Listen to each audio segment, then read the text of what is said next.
Listen, if I would have known then what I know now, I would have made room in my inn. Caramba! I would have given up my own bed. Man, I remember that day, but it was I couldn't remember. I mean, I would have made room really, but I didn't know, right? And Bethlehem was full of people. I mean, it was overflowing and crowded.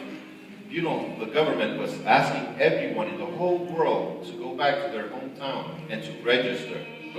You know the government, they gotta have their money, right? And because no one wanted to go with their in-laws, my inn was booked solid. I remember.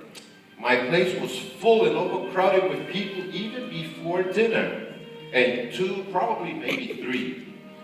Yeah, 3 hours after dinner, they show up. Talk about despair. He was frightened and exhausted. And she was about to burst. Ave Maria. And I'm thinking to myself, you know, I know what I'm going to say. I'm going to say, no vacancy, no room. And as they approach my front desk, they stand there gathering their thoughts. He looks down as he's thinking, and I notice that she winches ever so slightly in pain. Then he looks at me, and he says, please. That's all he said to me. Please. What are you going to do?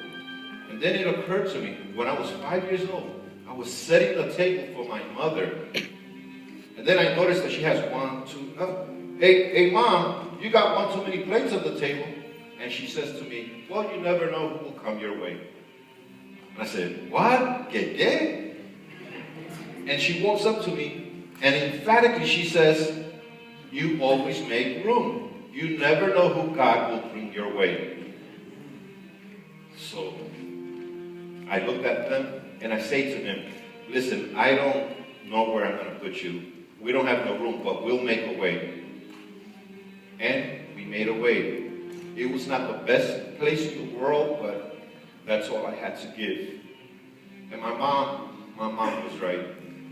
You always make room. You never know who God will bring your way.